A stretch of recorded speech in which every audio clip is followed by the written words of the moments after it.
Hello, I'm Dr. Anuj Chawla. I'm a foot and ankle specialist at Saksham Ortho. तो अब हम इस video में बात करने वाले हैं एक्यूट एंकल स्प्रेन को हम मैनेज कैसे करते हैं। तो जैसा कि आपने पिछले वीडियो में सिम्टम्स समझे कि एक्यूट एंकल स्प्रेन होता है, तो फिर जनरली पेशेंट को पेन और स्वेलिंग आते हैं and it is a very common, in fact ankle is one of the most commonly sprained joints in when you are doing any kind of sports.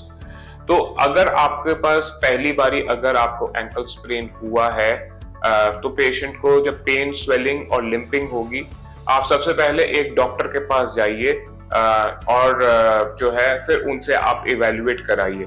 But just in case अगर आप doctor के पास नहीं जा सकते, तो फिर कुछ घर की कुछ रेमेडीज है, वो मैं आपको बताऊंगा। उसको हम कहते हैं, निमोनिक होता है राइस। राइस में आता है rest, ice, compression and elevation. तो ये हम चीजें जो हैं ये करते हैं सबसे पहले फॉर एनी इंजरी और any sprain and similarly for an ankle sprain. तो जनरली एक एक्यूट एंकल स्प्रेन के बाद पेशेंट को रेस्ट चाहिए होता है, यानी कि बहुत ज्यादा चलना नहीं होता फॉर 5 to 7 डेज। इसका मतलब ये है कि बहुत बारी पेशेंट अपने सिर्फ वॉशरूम तक जाना वगैरह या फिर खाना खाने जाना और वापस अपने बेड पे आना, इतनी एक्टिविटीज ही परमिटेड होती है। आइसिंग बहुत ज्यादा जरूरी है, क्योंकि आइसिंग जो है वो स्वेलिंग को कम करती है और एरिया को नम करती है, जिसकी वजह से पेन रिलीफ भी होता है। So icing should be done, ideally icing should be done for 10 to 15 minutes every single hour, but my recommendation is at least you should do 4 to 5 times in a day for 15 to 20 minutes. तीसरी चीज आती है compression. तो compression, अगर acute ankle sprain है, आप चल पा रहे हैं, तो initial compression is generally given with the help of an a crepe bandage, जिसको हम कहते हैं गरम पट्टी। तो गरम पट्टी लगाने से वो आपको एक सपोर्ट देती है, प्लस वो आपको हेल्प करती है कि स्वेलिंग जो है वो ज्यादा ना हो। And fourth thing is elevation, यानी कि पैर को ऊपर उठा के रखिए ताकि उसकी स्वेलिंग जो है वो कम हो। तो ये जो है ये आप घर पे खुद से कर सकते हैं and most of the times this is more than sufficient. But more important is हमें ये देखना कि इसके अलावा और कुछ चाहिए कि नहीं चाहिए, और जिसकी वजह से मैं रिकमेंड करता हूँ कि आपको एक ऑर्थोपेडिक स्पेशलिस्ट को जरूर दिखाना है। तो जब आप हमारे पास आते हैं, हम सबसे पहले एग्जामिन करके ये देखते हैं कि कोई भी there is not any sign of any injury to the bone, यानी कि कोई फ्रैक्चर तो नहीं है।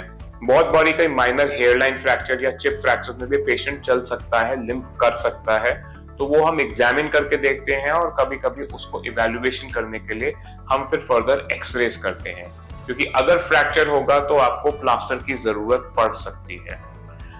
तो अगर आपका फ्रैक्चर नहीं है और सिवियर एंकल स्प्रेन है, तो कभी कभी और ज्यादा प्रोटेक्शन की जरूरत होती है, और वो पी हमारे राइस में ऐड हो गया है, जिसको हम कहते हैं प्राइस। तो वो प्रोटेक्शन जो है is specially recommended for grade 2 and grade 3 sprains. तो इनिशियल पीरियड में, specially during the first 2 weeks, अगर पेशेंट नहीं चल पा रहा है तो हम एक बूट देते हैं, which is a form of a removable cast. Pneumatic boot होता है वो, जिसमें कि हम हवा भर सकते हैं, पेशेंट खुद से ही कर सकता है, और वो फिर उसके बाद निकाल के आइसिंग भी कर सकता है और मूवमेंट भी कर सकता है। तो ये कभी कभी हम पेशेंट्स को देते हैं। उसके अलावा जो है, जो अदर ऑप्शंस होती है, उसमें हम बताते हैं कि मैं रेकमेंड करता हूं कि आप अगर आपको एक सिवियर स्प्रेन है, तो फिर आपको एक ब्रेस लगाना है। ब्रेस क्या है कि वो बेसिकली एक काइंड ऑफ रैप है अराउंड द एंकल, जो कि आपको एंकल के लिगामेंट्स को सपोर्ट कर रहा है और वो एंकल को हिलने डुलने से रोक रहा है, स्पेशली इन दिस डायरेक्शन। आप ऊपर नीचे उसमें कर सकते हैं, and what it helps is, it helps in a proper healing of the ligament. तो जनरली एक एंकल ब्रेस आपको 4 से 6 हफ्ते तक लगाना होता है। अगर आप कोई स्पोर्ट्स पर्सन है और आपके पास फिजियोथेरेपिस्ट का एक्सेस अच्छा है, तो फिजियोथेरेपिस्ट कई बार आपको टेपिंग भी करेगा, and taping is also very effective during an acute ankle sprain, especially during the first 4 to 6 weeks.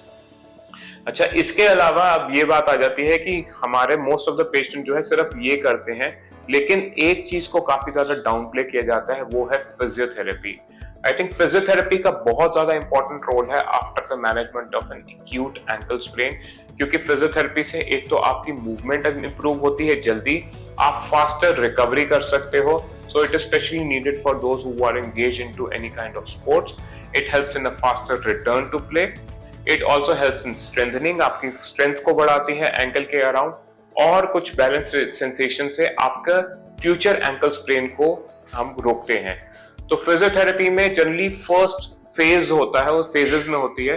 So first phase is ankle range of motion, जिसमें कि हम सिर्फ मूवमेंट को लाते हैं, और फिर सम मोडालिटीज लाइक क्रायोथेरेपी, जिससे कि हम स्वेलिंग को कम करवाते हैं। उसके बाद जैसे जैसे आपकी मूवमेंट आ जाती है, which can take 2 to 3 weeks, उसके बाद जनरली जो है स्ट्रेंथनिंग जो है वो शुरू करते हैं, जिसमें स्ट्रेंथनिंग होती है एंकल के स्पेशली मसल्स जो कि आउटर साइड पे होते हैं, जिसको हम कहते हैं पेरोनियल टेंडेंस, क्योंकि यही जो है ये होती है एगनिस्ट होती है ये लिगामेंट्स के। तो ये लिगामेंट्स जब टूट जाते हैं तो इन पे ज्यादा प्रेशर पड़ता है, तो इसलिए हमारे को इन मसल्स को भी स्ट्रॉन्ग बनाना है। And third thing is balance and proprioception, जिसमें बेसिकली हम आपके थोड़ा सा बैलेंस को इम्प्रूव करते हैं।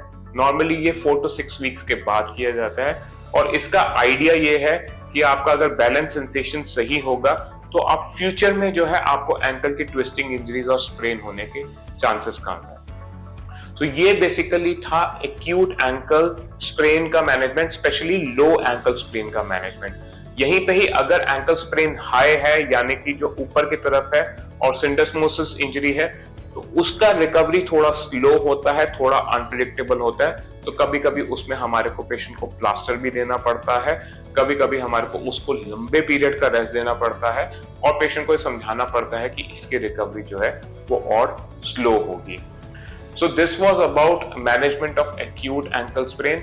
अगर एंकल स्प्रेन एक्यूट होने के बाद भी पेशेंट को पेन रहता है, तो वो उस कंडीशन को हम कहते हैं क्रॉनिक एंकल स्प्रेन या क्रॉनिक एंकल इंस्टेबिलिटी, और इसके बारे में हम अगले वीडियो में बात करेंगे। Thank you very much.